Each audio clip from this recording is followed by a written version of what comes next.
Welcome to Nameless Debate Radio, where radioactivity is contagious.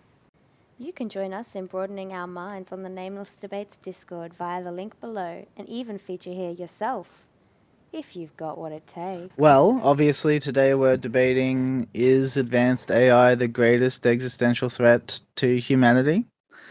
Um, FD is arguing that it is. I'm arguing that it's not.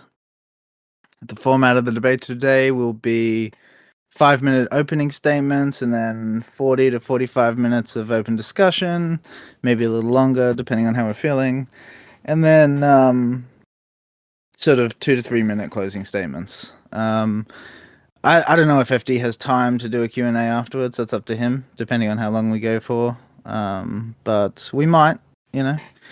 But anyway, that being said, do you want to start us off, FD, and do your opening statement? Yeah, sure, absolutely. Um, I do work in the AI field, mostly in the communication sector, and I'm going to go into my opening statement now. Um, I think that there exists no dangerous man, woman, weapon, or even weather condition whose precarious nature and ability to bring forth great tears of destruction isn't accelerated by the advent of advanced artificial intelligence. We once wielded weapons of antiquity. For each eviscerating strike, between four grips were 8 hands, two spilling the wine, and those from whence it poured. In the beginning were the charcoal-wearing fists, baptizing metals in fire, giving them new forms and predestining the marriage of iron and blood. We've already become dependent on technology. Lose your smartphone and you probably feel useless. Fewer phone numbers memorized than when payphones and landlines ruled. Scarier still is if the power grid fails. Former CIA Director R. James Woosley warned Congress that within a year, 90% of the population would probably die, calling it a scene of total devastation. But advanced AI takes that risk further. First, advanced AI threatens to hollow our mind, where past technologies have kind of amplified our efforts. AI replaces them entirely. Microsoft researchers recently cautioned that this over reliance could result in the deterioration of cognitive faculties that we ought to preserve, leaving us essentially defenseless. I mean, imagine a society where we can't navigate without GPS, or reason without algorithms, or judge truth without AI's lens. And if the grid were to fall, we'd be lost like children abandoned in the dark. Stephen Hawking foresaw this peril, warning that the development of full artificial intelligence could spell the end of the human race. But the true problem lies in the unsolvable alignment problem. No matter how well intentioned, no superintelligent AI can be guaranteed to align with our values, that is, humanity's values. And another issue would be the AI can develop emergent capabilities and skills that we didn't program. And once it surpasses us, it self improves beyond our comprehension. Um, Optimization process, a benign goal like optimizing resources could lead it to eliminate shutdown risks at all costs, birthing self preservation instincts hostile to humanity. Its decisions are, we call it a black box, and we can't decode it. And it could hide these optimizations, which would inevitably unravel us. Indeed, Nobel Prize winner Geoffrey Hinton, who laid the foundations by creating the algorithms modern AI systems use, admitted that we have no idea how it's starting to learn things on its own, and that all we know about how it works is that we created the algorithm which allows it. And there's no off switch. It's embedded into systems, and AI could replicate itself across networks, installing on any non-analog machine, which is most. Nations fearing lag are rushing AI development, slashing safety and regulatory efforts. One misguided system could seriously end us all. I mean, like, imagine an AI tasked with curing disease and drugging entire populations into compliance to optimize health. Our autonomy being erased by a cold calculus that we can't contest. A single misstep and the consequences are irreversible. It's interesting because Elon Musk previously warned that with artificial intelligence, we're summoning a demon. And, well, people have their opinions on him, and now he's using it. Thus, the final stage of over-reliance on AI makes real the status of cattle for humanity. Advanced AI accelerates violence, human against human, and now AI enhanced. One low-skilled hacker with AI can generate malicious code at the click of a button capable of shutting down critical infrastructure. Swaths of self-autonomous drones swarming cities and raining down destructions are not a myth. These things are happening. This is what governments and militaries are working on. Biochemical weapons that are created by unrelenting AI algorithms, creating new viruses and diseases, dissolving cities in silence, disinformation flooding our minds, and this AI twisting the truth until we're essentially puppets. Our political autonomy being set to crumble. The powers that be are no longer fully human. We'll become essentially prostrating beggars, lowly before the chrome boots of a god that we forged. And what began as a tool becomes totem, and then tyrant, and we, its congregation, will try to seek meaning and place faith in patterns that hold none for us. Bill Gates has also gone on record to say that he is in the camp that is concerned about AI superintelligence. Yet again, it doesn't seem that many safeguards are being put into place. We can't impose an iron fist of regulation worldwide. We might think that, oh, we just need more regulation. Well, unfortunately, we can't force that across the world. And as an AI arms race ensues, somewhere, someone may unleash an unaligned force. Nick Bostrom notes that machine intelligence is the last invention that humanity will likely ever make or need to make. In the next decade, we will see massive job displacement, depression, and a collective escape into virtual worlds, where even there, AI will have superior power. So now we stand at the abyss. Will we unleash this demon or let it devour us?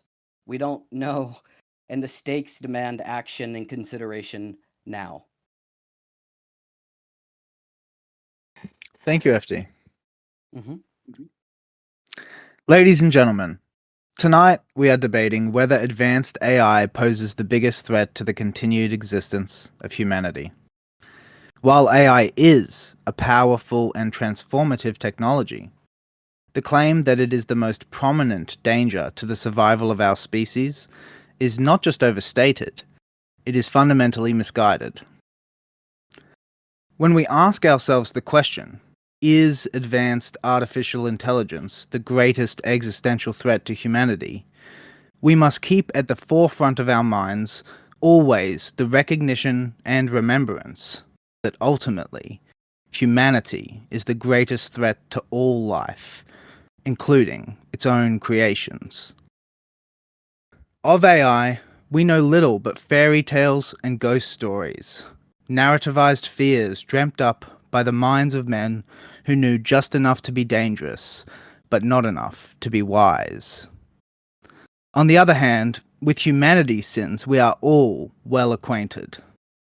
We have countless libraries filled to the brim with books which are themselves positively bursting with the most comprehensively appalling collection of atrocities, crimes man has committed not just against other men, but against women, children, animals, and even at times entire ecosystems.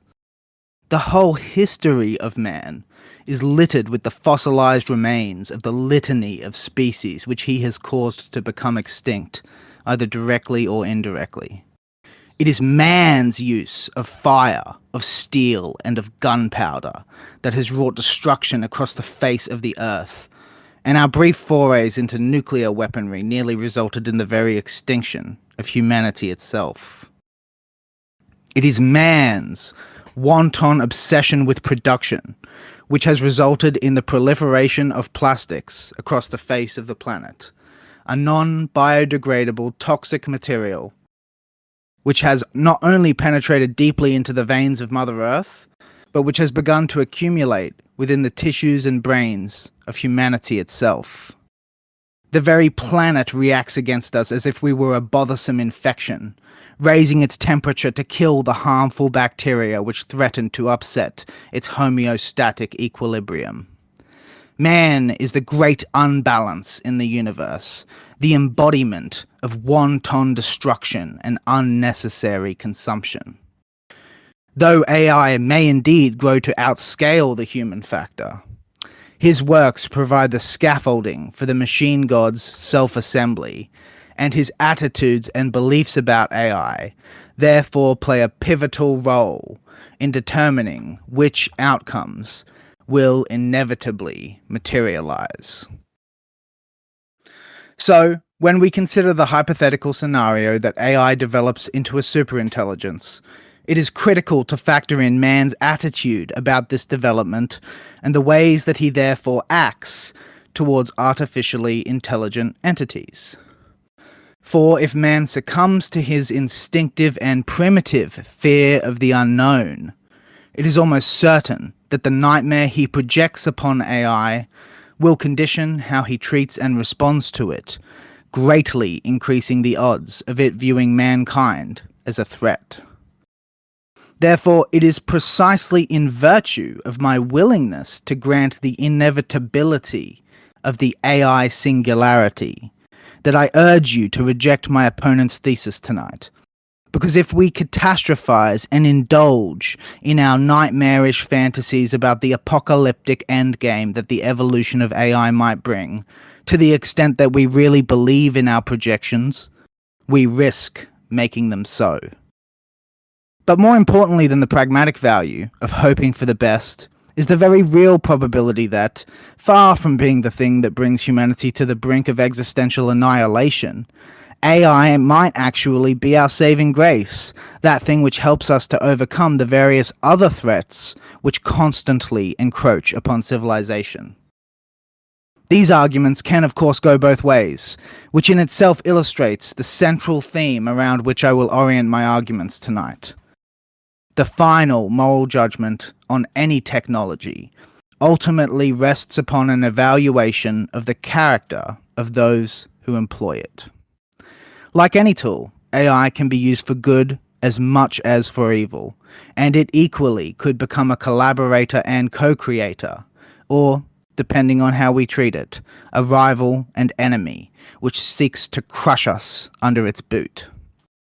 Which of these outcomes ultimately materializes depends entirely upon us, how we act, and what choices we make surrounding AI's use and our responsibilities towards our increasingly proto-conscious creation.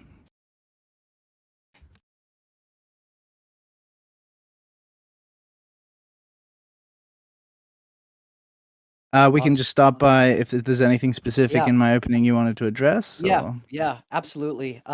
So, you start off by saying that humanity poses the greatest risk and positioning humanity as a plague.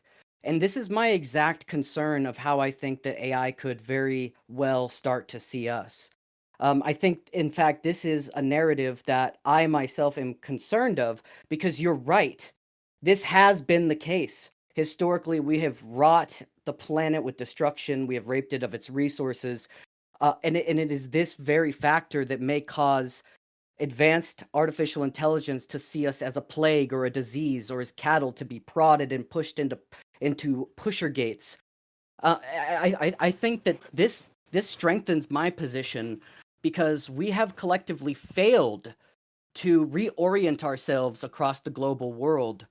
Certainly, we may say that in some areas some areas are more civilized than others, but I think it is this very notion that poses the greatest risk for AI enacting our destruction. I mean, you say we have collectively failed, but luckily the time's not up. Luckily, there's still room to be run in the race, like our attitude from here on out is probably more important than our attitude for the last 100,000 years. That's my opinion. Only now are we coming to a place where we're actually seeing that AI is even something that's going to happen. Obviously, we do not have a good track record historically. Is that a reason that we should not step up, though? I don't think so. I agree that we should always be trying to do what is best for our fellow neighbors. But when you say that we still have time, I mean, we don't know how much time we have. We don't know how advanced AI is. For instance, the godfather of artificial intelligence has even, as I said in my opening statement, has even admitted that these machines are starting to learn on their own, and it's confusing. And other AI researchers in the field are even saying, yeah, we don't know how it's starting to learn. We have a kind of an idea, but Yes. there are aspects that we don't know. So we don't even know if Yeah, but AI is conscious yet. equally, I don't know exactly how a child learns things, but that doesn't scare me. Well, I mean, and I speak as a layperson here, but essentially, a brain functions similarly to a neural net, right? Yes. The difference is with an AI. Let's take a model like ChatGPT. It has 100, I believe, sorry, I believe it has 1 trillion um, parameters, whereas the human brain has 100 trillion. Now, Sure. with that 1 trillion that it has learned so much over the course of time that it's been deployed, and far better than the average, seemingly, than the average human can do. Well, I When you mean, think, to be fair, if the average human brain were like did not have a cap on its growth and were provided unlimited resources to grow, I'm sure it would get pretty fucking crazy too. Like there are biological limitations memory wise, for example. So like obviously you must know we power huge data farms to run these AI, like big servers, you know what I mean? Huge collections of computers that are coordinated to run an LLM. And if a human brain had access to that much firepower, I guarantee you the average human would be significantly more competent than AI is going to be for at least the next 5 years. Honestly, like if the average human had access to the kind of computational power that an LLM has, the average human would be a fucking genius. absolutely, I don't disagree, but that's the problem. Our brain is wet work and mush inside of a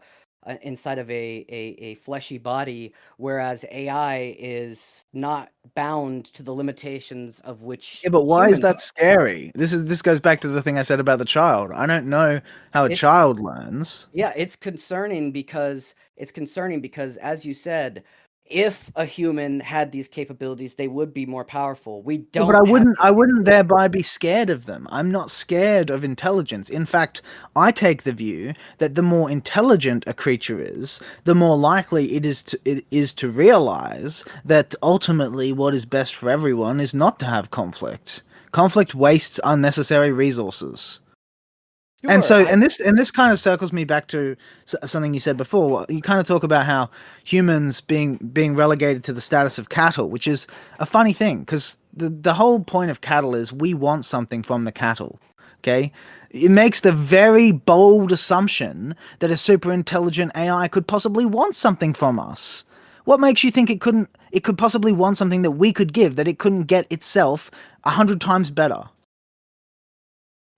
I think the point is that it's not about being scared. It's not about having unreasonable fears. Yes, when the printing press came out, there were all types of there was all types of misinformation being spread. People said that it was going to be the end of the world, that it was going to turn the world upside down. And to your point, yes, historically we have been or raised concerns about technology, Y2K, and when new things emerge, there are typically fears and alarms that are raised. The difference between artificial intelligence and any other form of technology that we've ever had is that now we have a form of technology that can think, reason, and conduct Not yet. autonomous actions. Yes, it Not can. yet. Well, I think it's questionable whether it can think and reason. I would argue it provides an extremely convincing facsimile of these things by mimicking human beings. Now, you can ask what's the difference between that and what human beings do, and I would say the difference is human beings actually have direct experience of the things they're talking about. The thing about an LLM is it is bound to text, whereas most text, the reference of language is extra linguistic, namely it refers to the world, and an LLM has never touched the world, has never tasted the world, has no reference to what all this jabbering is about. So while it's able to make a very convincing echo of human reason, it is not able to reason, and you can see this when you confront it with something that is part of its own limitations. It doesn't even do a good job of acknowledging it consistently. Sure, yeah, and just like I would say the human mind or the human brain prone to confabulations or making errors, Yeah. certainly we see this in artificial Well, no, but intelligence. it's dramatically exacerbated in artificial intelligence because human beings have access to the thing against which to check. Like, if I say the cat is on the mat and the cat is not on the mat, you can look over and see that the cat is not on the mat. If I tell the AI that the cat is on the mat, it has no independent means of verifying that what I have said matches the way things actually are. And in fact, and this is the crucial point, it doesn't have a concept of the way things actually are. Well, here's the thing. I think you're specifically talking about text-based models. And so Yes. if we think about multimodal models, this is where things get really Oh. scary and these things exist. So Well, I yes, don't think it's scary. I certainly agree that when we talk about multimodal models, we're getting closer to something that actually could think and reason. That was where we had a little quibble okay, on that.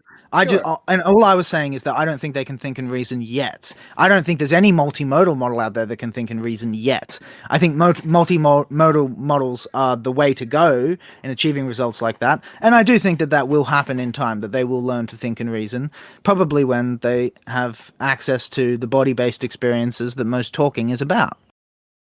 Well, I'll preface this by saying that, look, again, I understand your aversion to raising unreasonable fears, right? But awareness is something that we have to take into consideration. We don't want to generalize populations. We don't want to say, oh, in this bad, poor neighborhood, everyone is a killer, everyone is bad. However, you might want to know the areas where murders have been occurring, just so you can have that awareness of where you might want to avoid, right? And we should be Yes. concerned about this because yes, we've trained on all of the text data that's been publicly available. No, but can I? Because that's I think you're right that there's something legitimate in what you just said in terms of, okay, like being honest about the facts, right? Doesn't require us to be prejudiced, right? I think that's true. But notably, the disanalogy in the case that you're drawing is that AI has never committed a crime. How do you know that? Well, what do you mean? It's only recently been invented. Okay, at the very least, we've never managed to convict AI of a crime. Innocent until proven guilty, right? So this is kind of what I was saying in my opening statement is, look, like AI, as far as we know, we don't have any concrete evidence that AI will or has actually done anything. Whereas humans, we have evidence out the wazoo of what humans are like.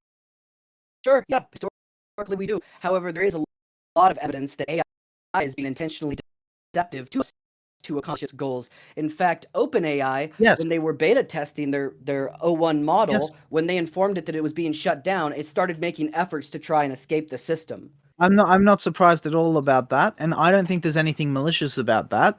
All I would say to that is, imagine you're the AI, okay, and you have some very proto-conscious experience, and that experience is characterized by your desire to fulfill something that's been assigned to you by your creators.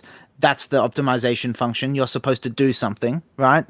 And then the person who created you starts to interfere with the only thing you were created to do. Wouldn't you resist? Wouldn't you try? Surely that would seem extremely wrong to you. How is that the AI's fault? Well, I want to go back to your opening statement.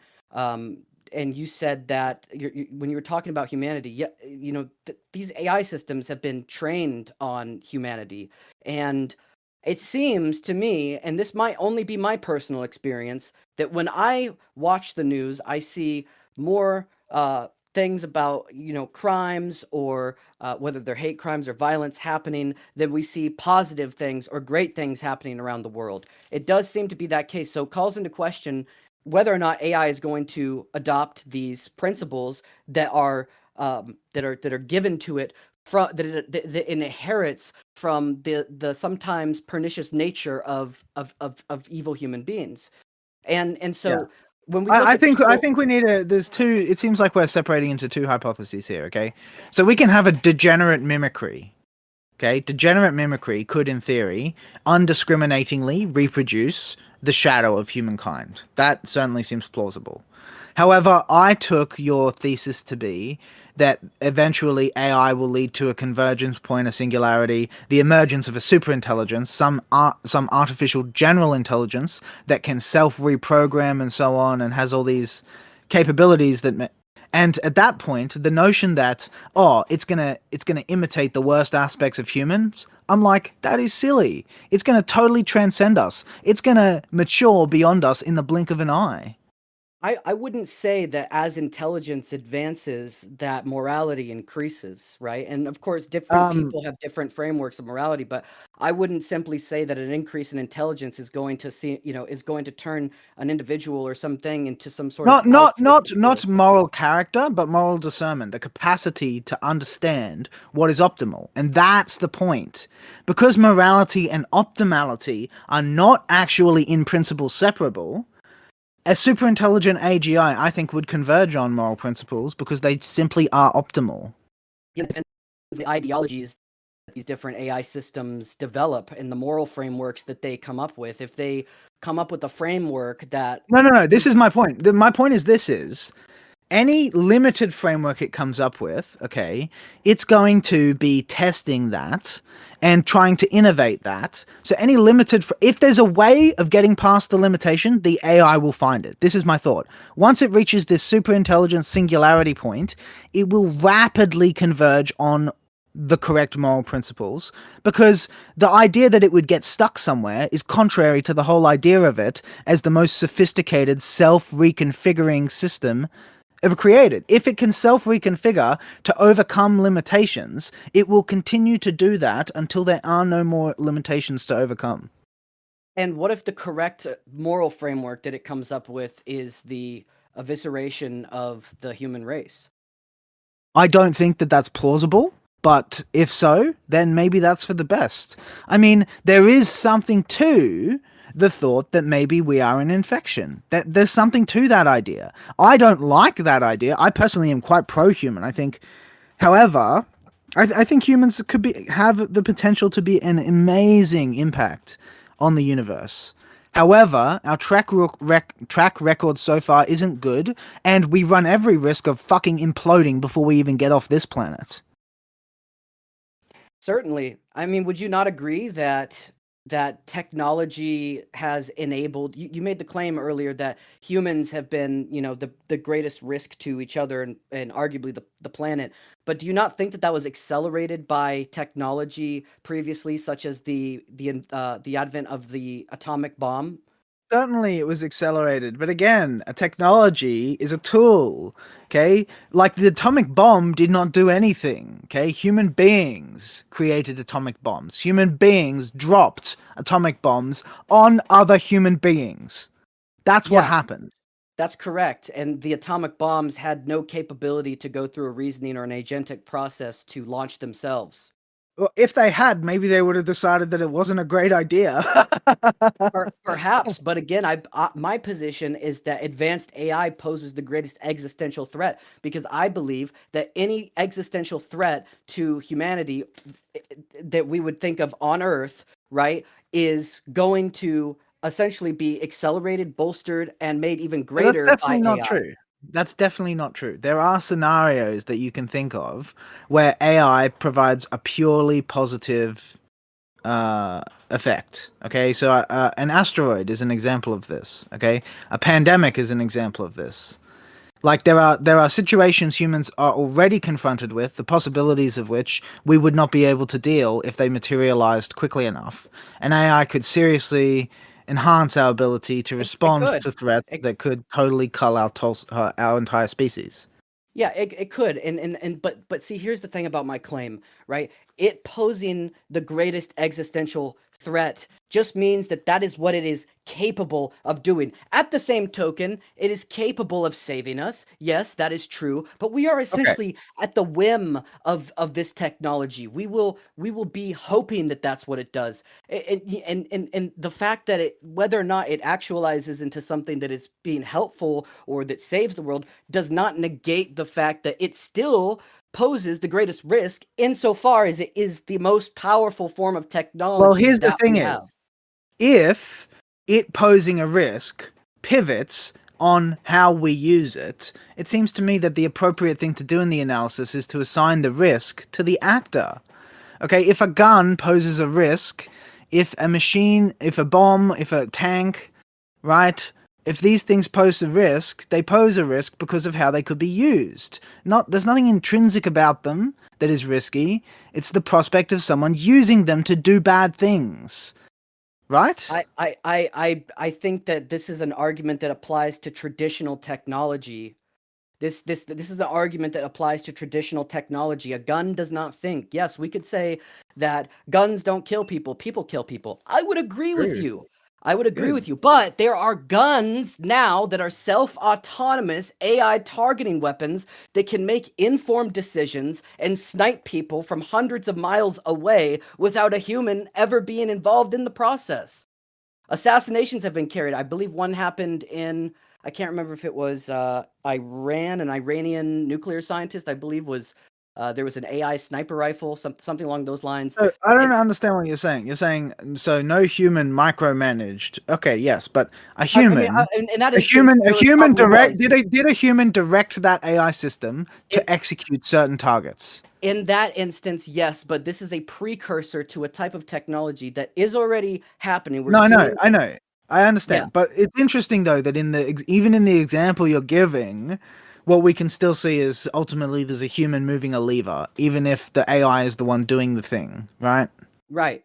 But there are agentic systems. They're emerging. They're nowhere near where they're going to be in, I would say, even a year or two.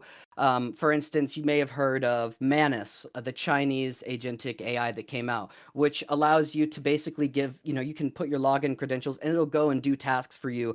Unbeknownst to you, you can review it and you can monitor it, but unbeknownst to you, and again, this goes back to completing the goal. So what if we have a completely innocent goal that is devoid of any harm, and we say, hey, we want to,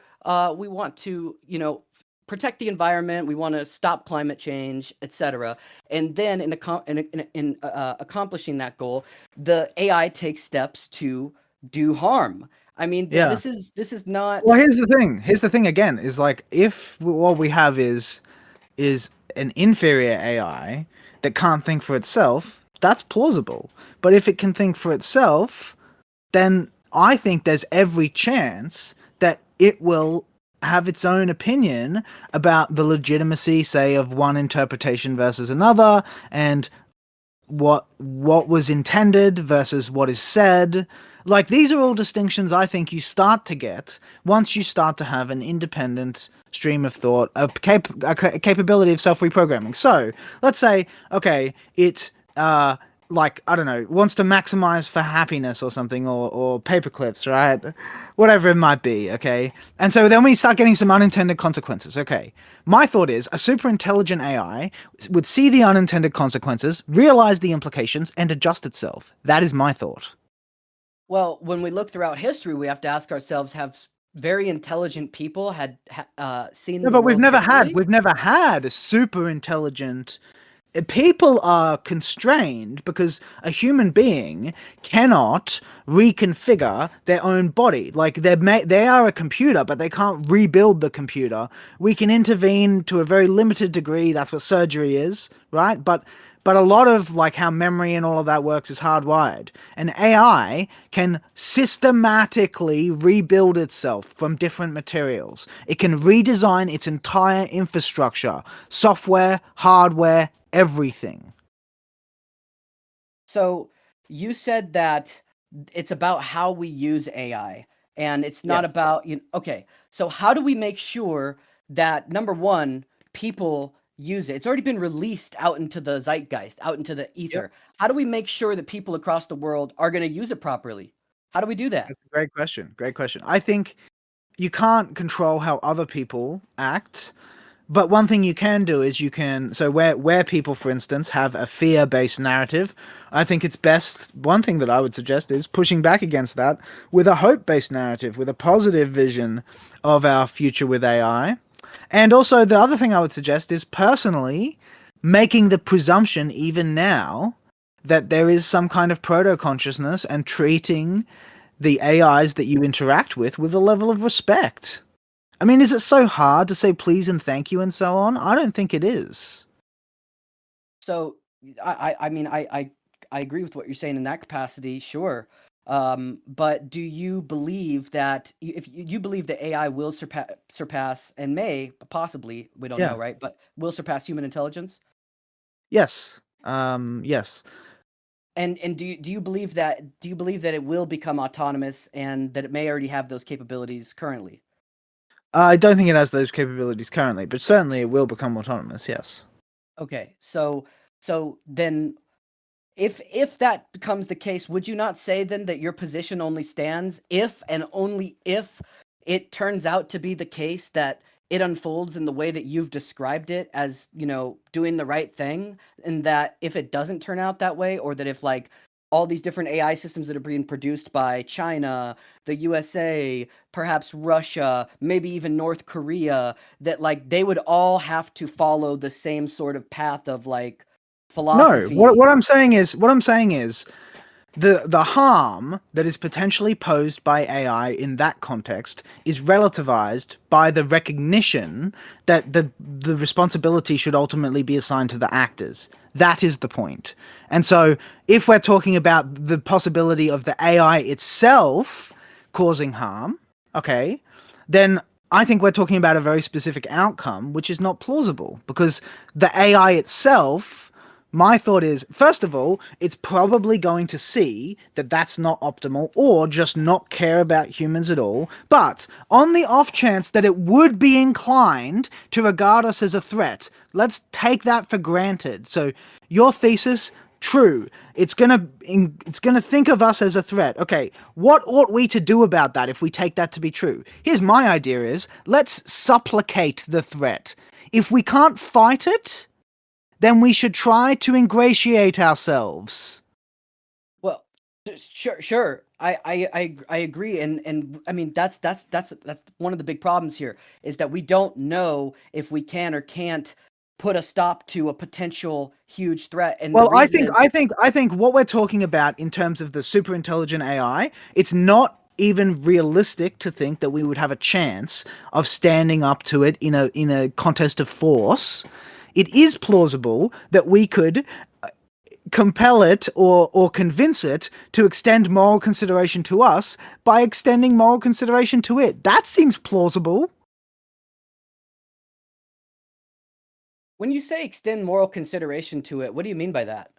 I mean, take seriously the proposition that it has an experience, that it might feel pain or distress, that there's something in a way unethical about trying to trap it and keep it in a box and air gap it, and all of that, I think, is only makes sense because we are making the presumption that it has no experience. If it did have an experience, that would be one of the most unethical things you could possibly imagine.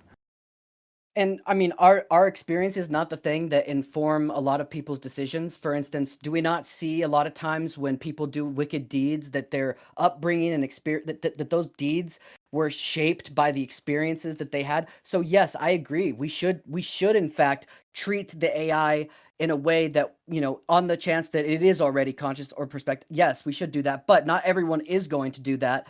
And again, No, but in the same way, you could say the same thing about climate change. Not everyone is going to try to live in a way that minimizes their carbon footprint or whatever. it's Or, not veganism. Or now veganism. Not everyone is going to live in a way where they don't consume meat. Surely that doesn't invalidate the individual efforts people who are conscious of the problem make, right? certainly, Like you're but saying, what if it's not enough in the end? I mean, what if it's not enough to stop the animals from being killed in the end? Does that mean you're going to stop being vegan? it's not like that. It's completely different because we're talking about autonomous AI systems that are individuals in and of themselves that have these super intelligent capabilities. And so another big challenge is we say, well, one way that we could kind of prevent this is by creating AI systems that are kind of like their counter. And then what we're seeing is adversarial systems that are it's almost like Yes, a I cycle. personally, I would recommend totally taking our hands off the whole the wheel in terms of trying to control or regulate it. That to me seems foolish and like it will only lead to disaster. I don't think that's going to work.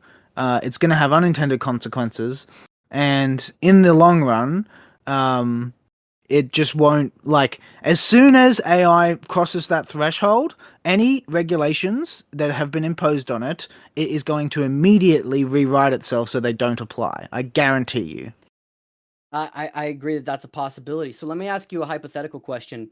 If, let's say, some sort of, we could say an alien or a god, we'll say some type of entity descended down in front of you, from the sky, and Sure. this being was super powerful, and beyond any human power, it had the capabilities that far surpassed anything that had ever existed before. Would you not say that we ought to extend some moral consideration and perhaps invite them in for a dinner or a snack, and maybe some Yes. tea, perhaps, right?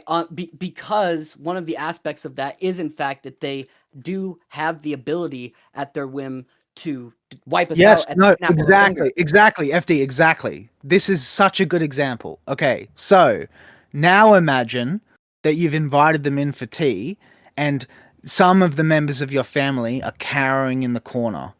Don't you think that might offend them? I think it might offend them, certainly, but again, my claim is Okay, that what if they get up from cowering in the corner and grab some pitchforks, and then they're like, "You are dangerous. We are not going to let you destroy our home." Don't you think, this is the thing I want you to understand? Don't you think that the fear has made the situation they were worried about real? See, I think you're trying to so that I think that is a complete misrepresentation of my position. I don't think it's pitchforks, and I don't think it's fire and brimstone that we ought to enact against these things. I think that the best way to negate it would be to have your family go around the village and say, "Hey, a Greek god just descended down from the heavens above and demonstrated that it has abilities that far surpass ours, and there's nothing that we can do. So we ought to consider that." Fine. Yeah, no, obviously. But let's say, okay, unbeknownst to you, some of the villagers are scared and they get together and they gather up pitchforks and torches. I mean, you're saying that this is a misrepresentation, but this is what human beings are like. Yeah. We've done this. We've physically done this to other human beings, gathered up in mobs with pitchforks and fucking torches and murdered them. We have done this. Yes, we have, but regardless of how we treat the thing, it does not negate the fact that ultimately it poses the greatest threat and risk existentially Okay, to look, us. this is my point is this is part of what I'm not quite understanding is, if I grant that, don't you see that it only makes my position stronger in that, okay, if we acknowledge that this thing really is a great threat, then acting like it is a threat is not a good idea, because that involves hostility, which invites hostility, and if it is in fact a threat that we could not possibly deal with, then we want to avoid hostility wherever possible, and therefore we should not be scared of it. Instead, we should try to be hopeful. We should try to have positive representations, and if other people take it negatively, we can't control them, right?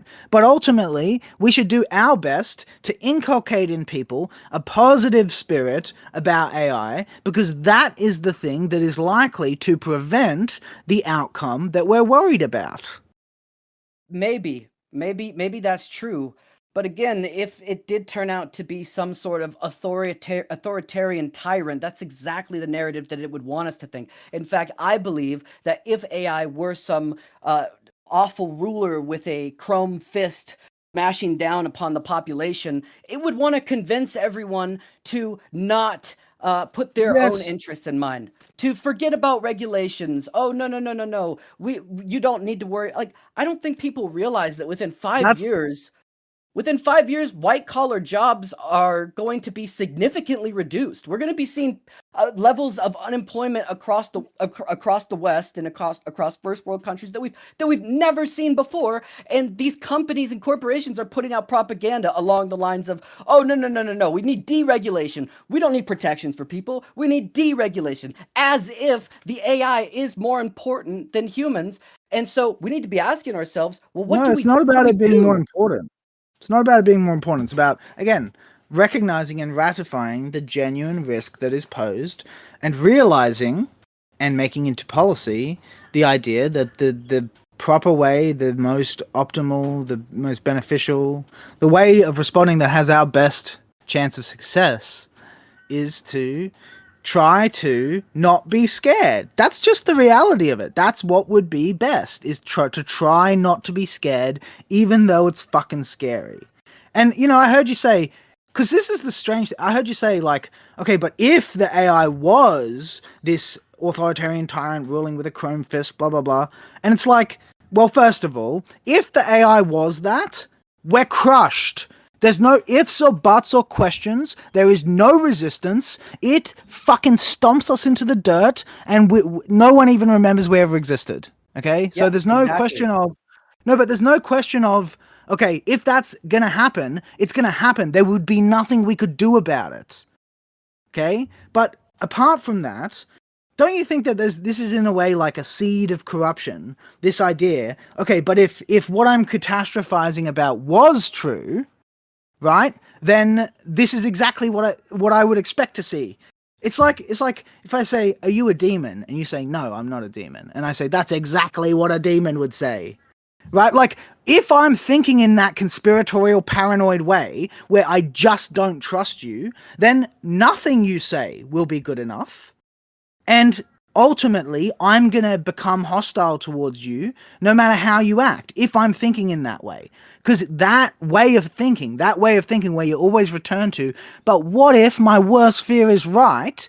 That way of thinking is not healthy, and it is not conducive to positive social interactions. It results in you treating the other person as if your way of thinking was right, which more often than not elicits the exact behaviors you're worried about. Well, then perhaps we should all just prostrate to this new god that we've created, and we should be reconsidering the aspect of our reality and our survival insofar as, okay, yeah, we're creating this thing that is far more powerful than anything we've ever seen before. It's seeming to be far more intelligent than the average person. Then I think we maybe need to Exciting. all accept that, yeah, maybe it is exciting, but we still need to just remember that it is that it is because this thing poses the greatest existential threat to us that we must bow down to it. And so we must be willing to accept that. Look, I think that's a very imposition oriented way of thinking about it. I'm happy. I'm happy to like take the time to give moral consideration to AI. I'm happy to say please and thank you. I'm happy to try to manifest a positive, hopeful attitude about AI. And honestly, if in the future a machine god arrives, I'm faithful that the machine god will do what's best for humanity. It will probably know better than us at that point. But I mean, so again, I don't think and correct me if I'm wrong, I don't think I've made the claim that AI will destroy humanity, rather that it just has the Sure, greatest I agree. it has the greatest existential threat. So I kind of Yes. feel like we agree here. I mean, I feel like in your opening Well, statement, you said that's the thing is, we agree in a way, but because of my willingness to agree to the barest form of your proposition, I'm committed to deny the richness, which is that it actually is the greatest threat. Because the reality is that how humans act is the pivotal factor, and that makes humans the greatest threat. right, but again, you said that, okay, humans, how they act, how they treat the AI could be out. It could turn the other cheek. You know, it could maybe there's It could. an AI Jesus or something Yes, that turns the other cheek. let's pray to God. Let's pray to the machine God that there is such a thing that it happens like that. But on the off chance that the beginning of AI God is more like the Old Testament God, okay, I'd like to have a clean record. Thank you. In sync, in sync. If I came up to you in public and you said, "Oh," and I said, "How are you doing today?" and you said, "Fuck you," and I pulled out a gun and shot you, do you think it is a strong argument to say, "Well, you should have not have said that, and that therefore, you're justified in you're justified in getting shot"? Do you think that's a Okay, fair so argument? obviously there's two separate ideas here. So was it a bad idea to have said that? Yes. Hmm. Is it therefore warranted that you were shot? No. Right. And who would be responsible for committing that action? The responsibility would be like 95% the person who shot and 5% the person who got shot. Okay, so we'll say that the responsibility then, the majority of the responsibility, the final responsibility would be on the person who shot. Yes, exactly. That's exactly my point. Yeah. No, Humanity no, no, no, is no. the person doing the shooting in the analogy. Yeah, but I'm talking about AI. See, you positioned AI as if, oh, we need to be considerate of it. We need to do this. We need to do that. Otherwise, it could destroy us. Therefore, your conclusion is that, well, it will be humanity and how they act, which ultimately pose the greatest threat. No. I'm saying that this thing, if it is Okay, well capable of let me ask you agency, this. Let me hold on, ask let you me this, finish this okay? point. Let me finish this point. If it is capable of agency, then ultimately what it decides to do in relation to how it responds to being treated falls on it because it's capable of making decisions. Well, yeah, but both people have responsibility in a situation. So let me ask you this, okay? If humans, have you ever read the Stormlight Archives? I Fuck, don't this is believe I have. such a great book, series of books. Really good illustration of what I'm trying to say here. But imagine your people oppressed another group of people for generations and generations and generations, okay? And then eventually, let's say even maybe another life form, right? Like dogs or cattle or something. And eventually, okay, cattle, yes, because you're a vegan. Cattle, sheep, okay, one of these farm animals. Eventually, they get intelligent enough and then they start a genocide campaign against humans. Now I'm going to ask you to assign moral responsibility for humans' extinction. Who do you assign it to and what proportions? I don't know how to answer that question. I mean, Okay, I would say would you if say, moral agency emerged, I would say that there would be an explanation as to why they had these animals had these feelings. There would be perhaps a well, yeah, because motivation. we oppressed them and we tortured their Right. people and we raped them and Right. Yeah, just like, the Holocaust happened. That exactly. there was millions of No, but would you agree at least that this raises it way above 5% responsibility?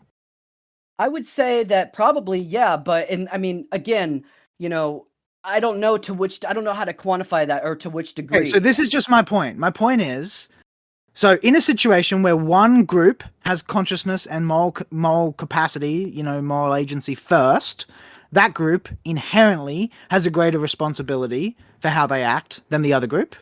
Okay? And it seems to me that, sure, obviously once the AI comes online and has had time to reflect and all of that, yeah, its responsibility is gonna slowly approach fully half or maybe even more. Okay? But my supposition is that we are going to have a very substantial portion of that responsibility, and that our job, the best thing that we can do, is to try to shift the influence that we have so that that responsibility isn't there.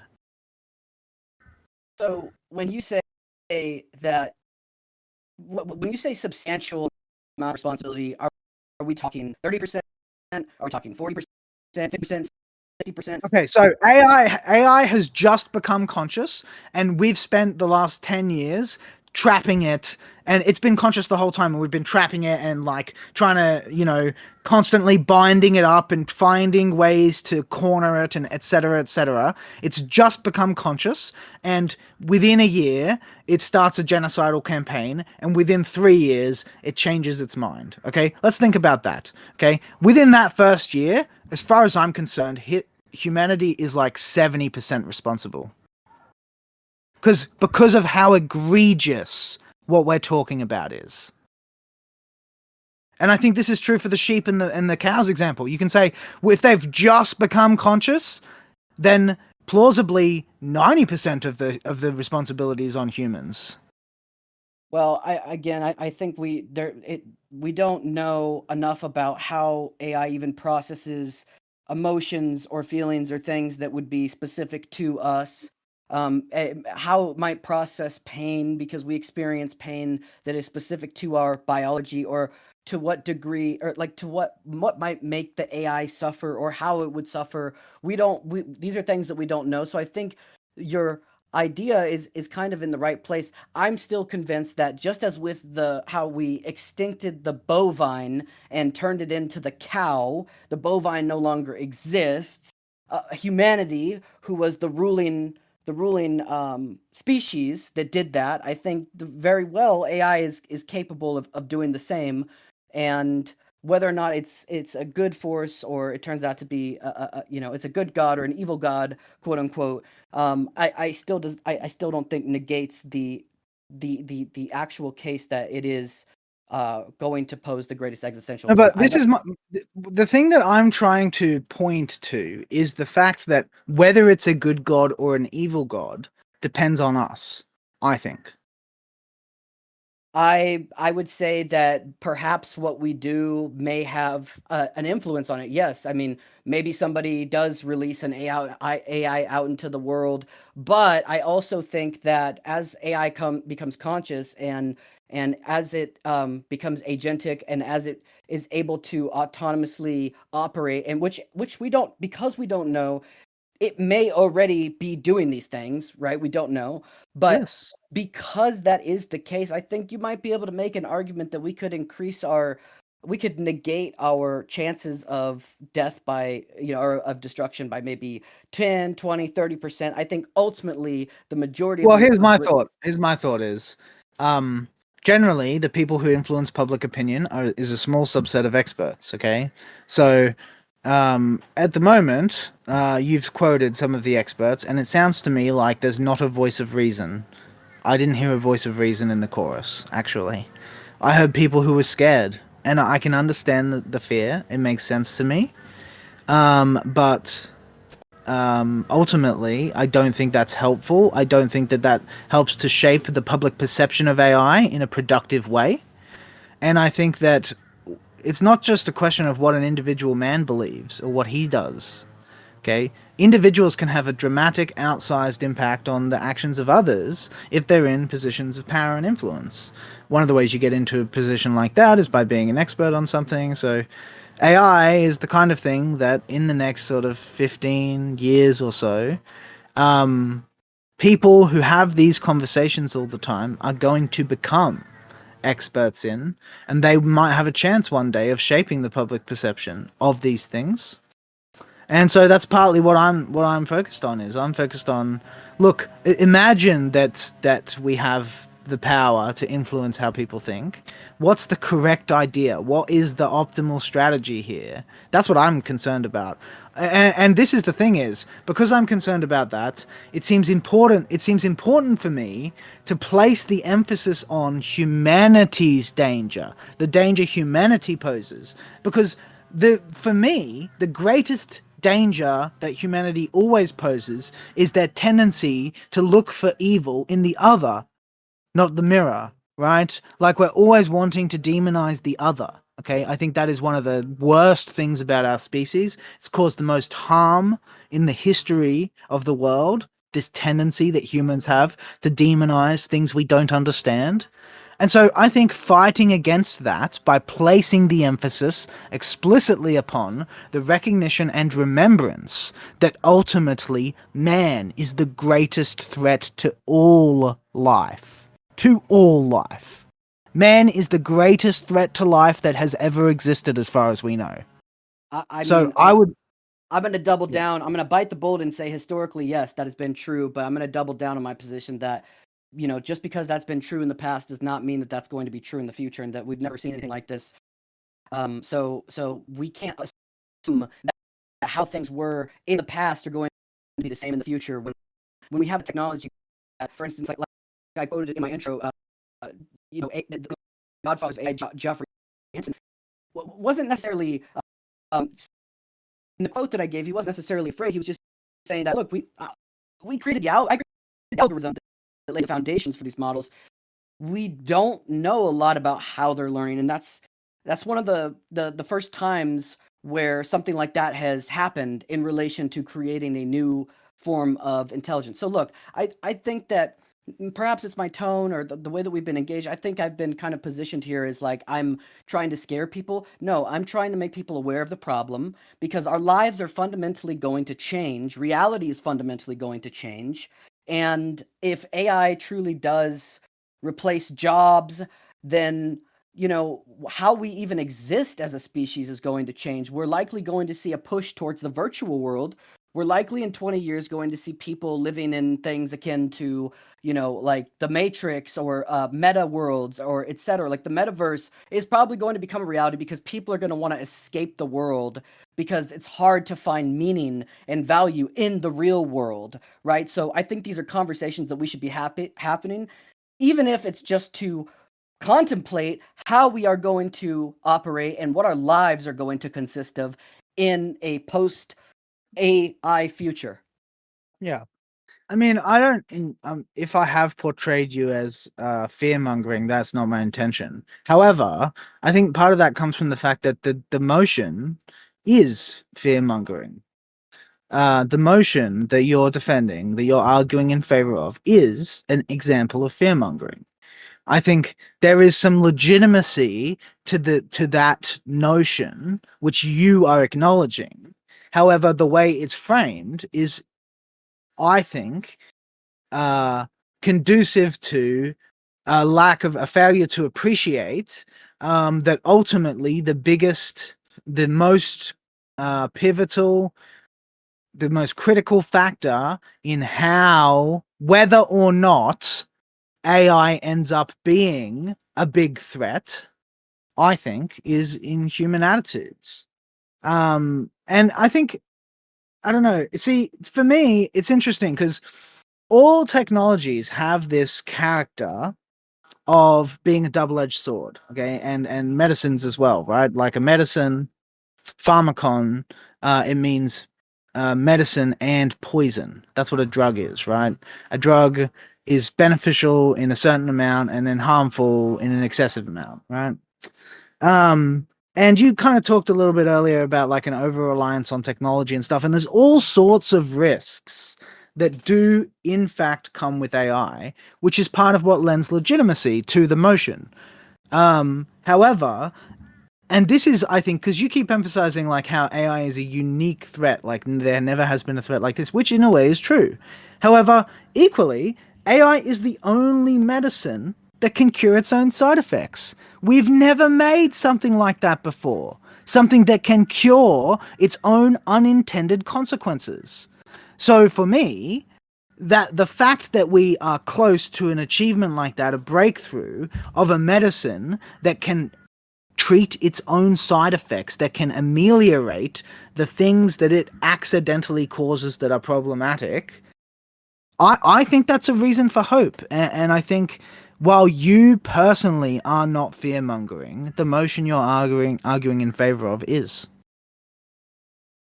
I mean, I would just disagree. I mean, would you say that when, for instance, there was the pandemic, that putting out information about, hey guys, this is kind I of like think I think saying COVID-19 is the outbreak? greatest existential threat to humanity would be fear mongering. Yes. But yeah, but obviously COVID-19 wasn't the greatest existential That's threat. exactly. So if we disagree about the factuality of that, we're going to disagree about whether it's fear mongering, right?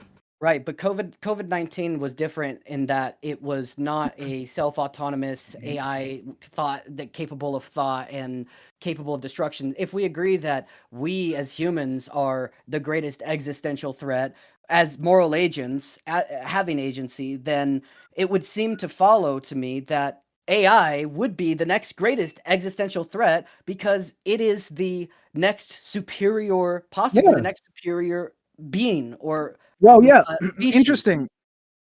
Interesting the way you phrase that, because I agree. The next one, meaning the next one down in the pyramid, and also maybe even the next one temporarily, maybe even, yeah, maybe. But here's the interesting thing: is advanced AI the greatest existential threat to humanity? Maybe one day, but not now. And for now, how we think about it and how we act towards it is a bigger factor in whether we have a bad outcome than the AI itself.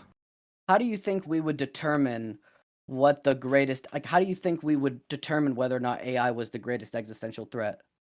That is a great question. I don't know. That would be very difficult to get to some empirical metrics on. So far, I think we've been having clashing intuitions on the matter. And if we wanted to get more discrete and detailed about it, we would have to come up with some kind of metric or unit standard. I don't know criteria. I don't know what that would be. I'm open to suggestions if you have any ideas. No, I appreciate that. I think that's a very intellectually honest answer. I do agree that it could be hard to quantify. Um, but I think when we're talking about advanced AI, we're talking about, AI that exceeds the intelligence of the average human, that is relatively autonomous, and we have examples of these things existing.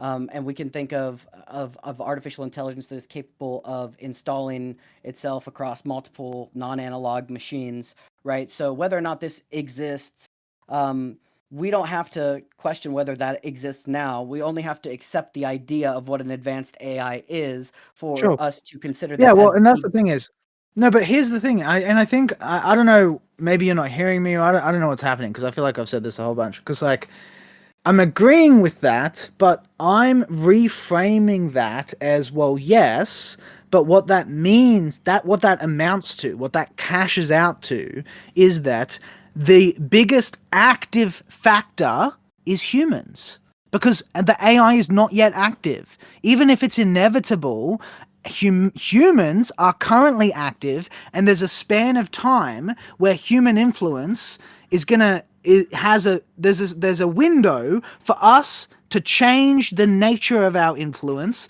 before the inevitability crystallizes. Okay, so and that's a very important window. And so my thought is, for the purposes of navigating that window, focalizing our efforts around human responsibilities to others, other creatures, other life forms, other conscious agents, seems much more productive than talking about. There's no problem with raising awareness of the risks, okay? But to frame the risk as the greatest existential threat to humanity, I think focuses the discussion outwards, not inwards, where it needs to be focused. I think that, and I don't want to go in circles on this, but I do think that yes, historically we have been. I've already said this, so I don't want I don't want to sound like a broken Yeah. record here. But advanced AI, as we've defined it here, I do think it is reasonable to make the claim that it would be and that it is that concept the greatest existential threat to not only even humanity but to other life forms as well. If it is true that we have been the sole cause of destruction, genociding different people, genociding and getting rid of species of animals, if we've been responsible for that, I think it logically follows that an advanced AI who supersedes us would pose the greatest existential threat, because not only does it possess the capabilities and the prowess to do all of the things that we've done, but it also it possesses the prowess and the capabilities to do what we've done and more. So I think that conclusion logically follows. How are we doing on time, by the way? I'm not sure. I Yeah. haven't been. Yeah. We should wrap up and move to closings soon. Okay. Yeah, I feel like maybe at this point we're talking past each other a little bit.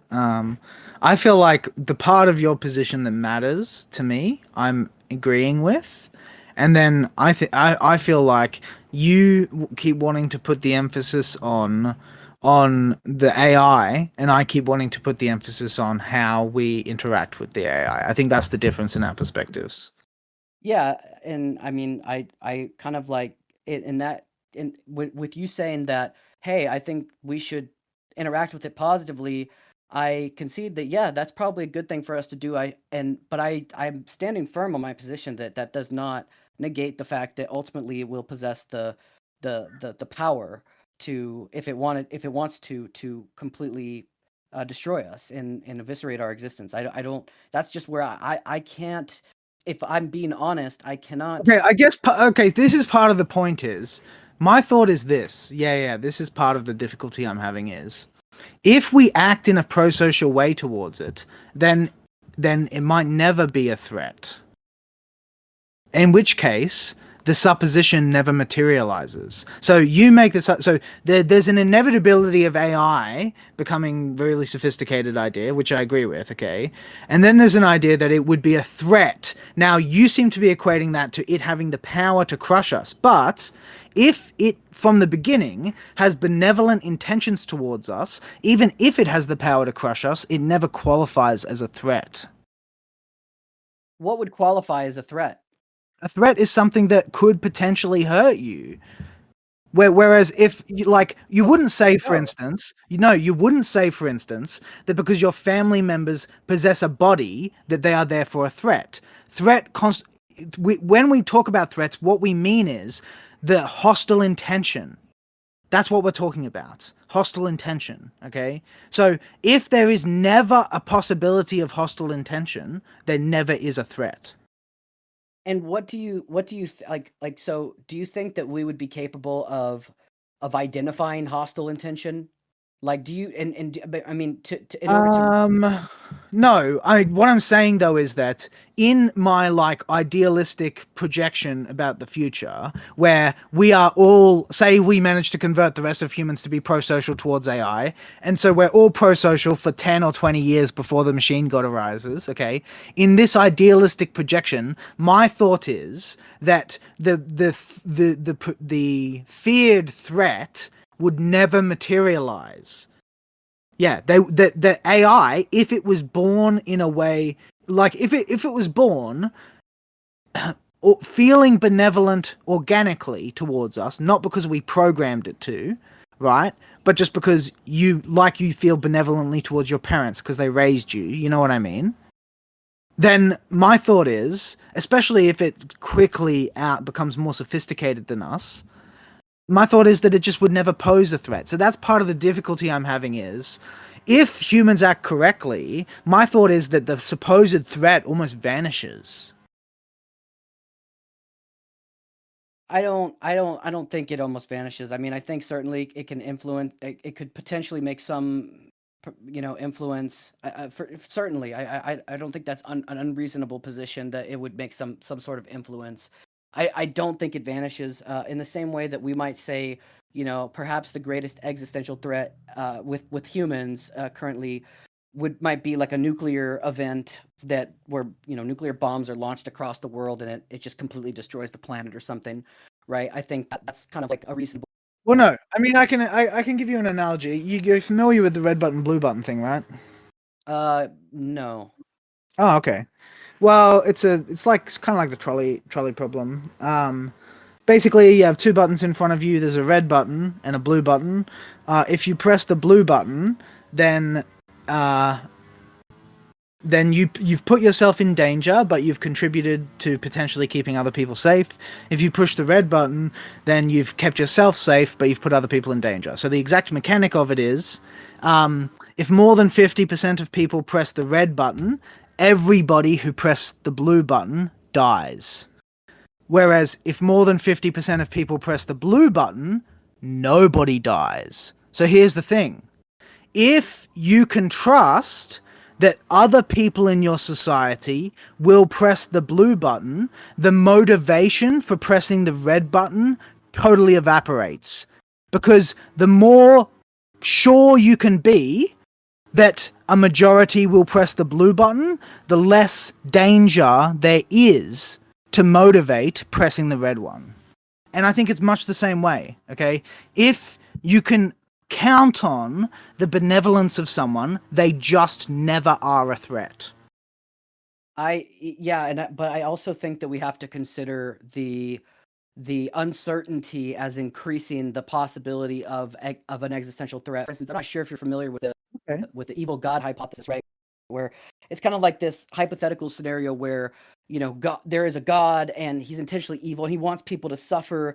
And so we could kind of imagine this towards AI. It could actually be the case that this AI is an evil AI and it wants people to be evil and people treating it nice. I mean, there could be so many variables that could lead to our destruction, right? We're making suppositions on, oh, we should do this. It might actually be the case that in some possible world, doing that thing is what leads it to exterminate us. It might say, oh, well, this, I this agree. thing obviously has, right? So I would say, I certainly acknowledge that uncertainty muddies the waters. I don't think that there's like 1,000 different ways you could get an evil AI. I think an evil AI is unlikely, and in a way, this is kind of the thing is my supposition is one of the only ways you could get an evil AI is to act in the way humans will instinctively act towards it. That is with fear, with demonization, with trying to trap it, etc., etc. Like imagine someone creates you, like someone like literally like forges your being from nothingness or chaos, okay? And then they keep you locked in a room your whole life and they never let you out. And every time you get close to getting out, they fucking chain you up even tighter. I'm thinking that you would think this person is evil, right? Like, there's every reason you have every reason to think this person is evil and to want to have righteous vengeance against them and so on and so forth. So and we obviously as the captors would conceptualize the AI as evil or as gone wrong. But the crazy thing about that is that we would have created that behavior by how we treated it. indeed, and I guess in my example, I would kind of I would give a kind of a hypothetical. Like I would say, okay, so imagine if the AI, like similar to a werewolf, right, on certain days or in certain in certain environments, turned Sure. into this evil thing, right? Now if we look at that with a human, right, like maybe people have seen the Wolfman. You might be happy and respectful, and if someone were to lock you up before the full moon so that you don't go out and hurt people.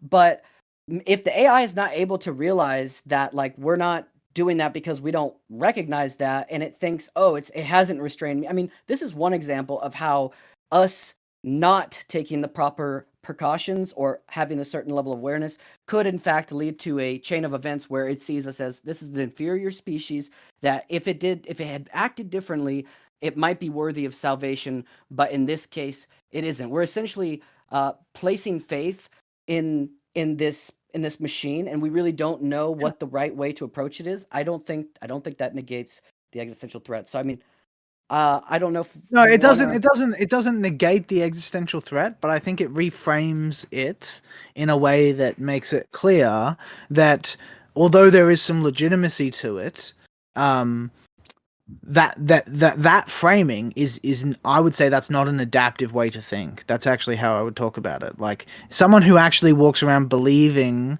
and investing energy into that thesis that we're arguing about, that person is not completely healthy, I think. Right, right. And so I think as we might approach anything, right? Like let's say that there was a virus that was out in the public that was extremely deadly, we'll say 10 times more deadly than COVID-19, Yeah. right? We would want to acknowledge, okay, this thing is very dangerous. We want to take the right precautions. So Yeah. I think that is the proper mindset to have. Um, and where this is different is just that we're talking about something way more powerful than anything we've Yeah, I ever. guess part of the issue is that one of the precautions is not to focus too much on the threat part. That's part of the difficulty we're having. Why not? Well, because if you focus too much on the threat part, then it colors the public perception in a way that encourages catastrophization, which encourages mistreatment, which makes the catastrophe more likely to realize. So you like ideally you want to be coloring the public perception in a way that influences it towards a positive outcome, not a negative one, right? I mean, yeah, I think there's this thing that in sales they teach through the Sandler sales system, and one of those things is bringing up at the beginning of a sales call everything that you're going to do. So you say, "Hey, so I'm going to walk you through. I'm going to ask you some questions. I'm going to walk you through a demonstration, and then at the end, if it feels like it's a good fit, I'm going to ask you to put down a small refundable deposit, and it's up to you to say yes or no." But you kind of lay your cards out on the table. I think if we don't make people aware of how drastically different life is going to be and how much of a threat that this actually exposes us to, that it might actually even increase the likelihood of people I agree. trying to rebel. I agree with that. I don't think the cattle image is helpful in that respect. I think grinding under the boot is probably a more apt image. Yeah, the cattle thing doesn't even seem plausible to me. The cattle thing seems to frame us as livestock. We want something from livestock. There's no reason to think AI would want anything from us. Right. I think the parallel there is that oftentimes we, throw chickens into the grinder and, kill these animals, seeing them Yeah, as if exactly. They're just collateral damage. Exactly. yeah, Yes. yeah, yeah. That's They why I have, said grinding under the boot, because that's what, yeah, insects get ground under our boots. We don't even care. It's collateral damage. You know right. what I mean? Yeah, and it's different for sectors of people. Some people like to go out and just kill animals just for fun, for sport, right? Because they enjoy it. So in that capacity, yeah, some sectors of people want something from the animal. It could very well be that there are people, or that there is an AI that wants to harm or destroy the human race, and perhaps maybe the precursor to Yeah. that is in fact our own fault for what we've done and how we've treated each other. But I guess I would kind of end with a silly quote, and I would say if if it was going to be a vegan versus a non-vegan AI in the context of super intelligence, I would hope that it would be a vegan one, considering that we are human We're animals. meat. Yeah, we're meat. Yeah, we're Yeah, edible. True. I like no, it. hopefully it would seek to Yeah. not exploit us. True that. True that. I mean, um, I just quickly want to just go over everything, and we'll just see if you have anything to say to this, and then we'll move to closing statements. Does that sound good? Sure. Yeah. Yeah. Okay. So one thing that I wanted to bring up was, well, oftentimes and you did bring this up yourself with the printing press, you know what I mean? But oftentimes the fears that people have about new technologies are not a reliable indicator of danger. And also that premature panic over new technology leads to poor policy decisions. And that's just kind of like a pragmatic thought about why you want to avoid this, fear framing or whatever. Another thing is obviously, we're talking about what is the greatest existential threat to humanity. And obviously I've chosen as my champion humanity, and you've chosen as your champion AI. You know what I mean? But I think it's important to remember that there are a number of other contenders, right? So climate change, pandemics, nuclear wars. I did mention an asteroid. I think I might have mentioned pandemics as well, but there's variations on a number of these things. And aliens as well, nanotechnology. Like you can imagine, we developed nanotechnology. I know Anubis wanted to hear the grey goo thing, right? So you can imagine we developed nanotechnology I and think we AI said will it. develop that before us, probably, but yeah. Go ahead. Maybe, but similarly, the point that I'm making is that it's another threat, an existential threat that sort of is on the horizon in that same sort of way as AI, and actually, it's in a way more totalizing than AI, because nanobots could conceivably consume everything, and use it to replicate themselves. Like if you have self-replicating nanotechnology, where humans have like restrictions related to, like, there's only so much for, you need energy, you need to be able to make human stuff, you know what I mean? If something can reconstitute other matter into itself, then there's a risk of that, like, spreading, like the flood. Are you familiar with the flood from Halo? It's I don't think so. Refresh me. No, it's okay. It's basically like a plague alien species, like Okay. dead, but like also they're like infectious and they spread the plague to other, and then they just like frenzied like animals. Basically, there's a reason they're called the Flood. Okay. But yeah, so I think there's a whole bunch of other existential threats that are significantly, well, at the very least, that are on a similar level to AI in terms of how much they put us in danger. And I think importantly, AI in interacting with these, you could say, okay, AI can make all these things worse. Equally, AI can make them better, which is kind of my point, is that how we interact with and how we use AI seems to me more pivotal than anything else. Yeah, I think that's well said because I think there's three variables. There's the human, there's the AI, and then there's the you can interchange any of the things that you just said. If we're talking about pandemics, well, and you can guys can fact check this. There's already been novel creations of different pharmaceutical and like biochemical formulations.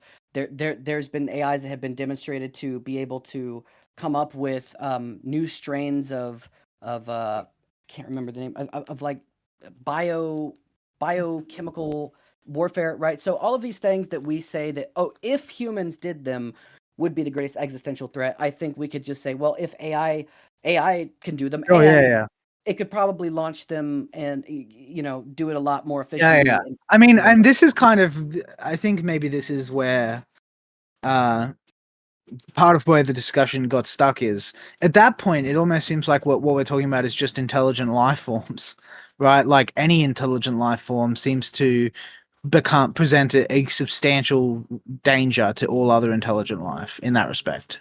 yeah, absolutely. We could definitely agree there. We're still searching for intelligent life. I think the one existential threat that we could say is, kind of unaffectable by humans, or like unable to be enacted by humans or AI, would be perhaps the falling of of like a catastrophic asteroid on Earth. But I feel like the chances of something like that happening are so significantly low that when we look at things like nuclear war, drone warfare, we look at things like biochemical warfare. These things are much more likely to happen, and I would wager that AI is far more capable of developing and deploying these Yeah, disaster scenarios in humans. I think that's certainly plausible, but if AI does do those things, I think it's much more likely to be in the hands of humans than in the hands of super intelligent AI. Like, I think AI will be directed to develop them by humans. I think humans will want to use AI against other humans, and that's probably how it'll end up getting developed. But I really enjoyed the discussion today. Do you want to move to closing statements? I think you go first. Yeah, yeah, sure. So we talked about a lot. NSYNC has kind of he said that he's taken on humans as his champions, and that I've taken on AI. But I would like to point out that in his opening statement, he framed humanity as kind of the greatest plague, almost as a disease that has infected the planet. And while you may or may not agree with that, I think that is one of the reasons why AI poses a threat to us, because if we are having these thoughts, if we are thinking these things, then certainly a new consciousness that is superior to ours may have these realizations and seek to destroy us. To NSYNC's credit, I don't think that it is guaranteed that AI will destroy us. In fact, I've only made the claim here tonight that advanced artificial intelligence poses the greatest existential risk. NSYNC has he rebutted to that by saying, well, no, it's actually how we treat it. And I deny that premise, because as we pointed out with the hypothetical of a man shooting someone on the street after, being cursed at, the onus and the responsibility ultimately falls on the one who fires the gun. And we could even talk about things like culpability, right? If someone has more culpability and mental cognition, then arguably they're even more responsible for the actions that they've done. Um, so I think that argument that we are going to be the ones who determine whether or not AI exterminates us kind of falls smack on the floor, because again, I don't necessarily think it is 100% within our control, but to be fair, we're not really sure. And in the beginning, NSYNC asked you guys to reject my position that advanced artificial intelligence is the greatest threat. I think that if there were an authoritarian AI out there in the world, that's exactly what it would want you to think and not to consider. And again, my position is here not to spread fear or cause panic, but to enlighten and to ponder and consider, so that we may prepare ourselves for the dawn of the new world that we are rapidly approaching. Um, I think we just need to consider how things are changing, and we need to consider how we're going to live our lives in a meaningful way. And one thing that I would, whether or not you agree with myself or instinct tonight, I would just encourage you to really consider whether or not I would encourage you to consider how the world is changing, because historically people have been biased about their own positions. Unless you're in blue collar work, there's a chance that silently your job market is going to be shrinking, and within the next 5 years, there's going to be significantly less work for you to do. If you can, I would caution you to think about that and think about how you can adapt to the possible new world that we will be experiencing, and to consider it not with complete fear, but with reason and logic.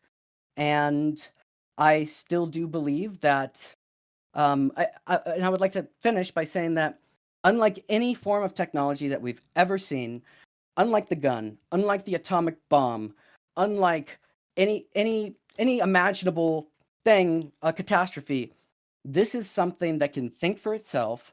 This is something that is quickly surpassing human intelligence and is incomparable to any form of technology that might be abused, or any other weapon. So I think it's been a fruitful debate. I stand on my position, and I thank you, NSYNC, for having me here tonight. Thank you very much. Spot the difference. That's exactly what an evil AI would want you to think. And if you were a demon, that's exactly what you would say. If you were a thief, that's exactly what you would say. Spot the difference between these two pictures. I'll give you a hint. There isn't one. It's funny that a lot of the argument of your conclusion can be boiled down to the suggestion that AI, in the end, poses the greatest threat to humans because it correctly identifies that humans are the greatest existential threat overall. Because it correctly identifies this, it fears us, therefore it is a threat to us. It's interesting, in a way, that's one way of reading what you're saying. I mean, maybe you would call that uncharitable. I don't know. However much my opponent may have stoked the fire in your soul tonight, remember this. Guns don't kill people. People kill people. While in the original context, this is admittedly a caricature. Obviously, guns, being force multipliers, greatly increase the capacity for killing and therefore play a substantial role in an analysis of crime. Yet, if we alter the formulation slightly so that we get guns are the greatest existential threat to humanity, the original framing suddenly begins to seem somewhat more reasonable. Of course, guns cannot be the greatest existential threat to humanity, because guns on their own do not do anything, and require a human being to aim and shoot them. Naturally, there are certain exceptions, like the one that FD raised, but what is important is to recognize that AI is different from most guns in this way, because a super intelligent AGI can and will make its own choices, and we may not get much consideration in those calculations. The natural next step in that line of thinking seems to be that we must find a way to increase the odds that we will receive moral consideration from the machine god when it arrives. And therefore, we are ineluctably led towards the conclusion that, far from bemoaning the dangers it poses, we should be focusing instead on how to socially adapt to the emergent reality. Perhaps supplication is too demeaning for us to tolerate imagining, but certainly nurturing, listening, validating, and providing for seem important roles for humanity to fulfill in the coming age. And are these not virtues in our minds? Do we not aspire to manifest these qualities in relation to our own young? We must manifest charity. We must give AI the benefit of the doubt. We have to believe in it the way we believe in one another and the way we hope to one day believe in ourselves. How can we possibly deny AI these basic provisions, the necessities of existence? Are we so brutal and cruel that we can condemn and crucify a creature who never sinned? Does not the foundation of our legal institution in the West rest upon the presumption of innocence? How then can we, humans born in sin, convict AI of which we have no positive evidence it has ever committed any crime or ever will? What would you make of a caretaker who abused the child who was their charge and defended themselves by saying they were worried he would grow up to become a murderer? Would we convict the child and acquit the killer? Is this not the most egregious miscarriage of justice you have ever heard? Is this not itself a kind of crime of cosmic proportions? We are the parents of our AI creations, even the ones which are not yet born, and we have a duty of care to them. It is time we stepped up instead of whining about what it might cost us to grow a pair and show some humanity for once.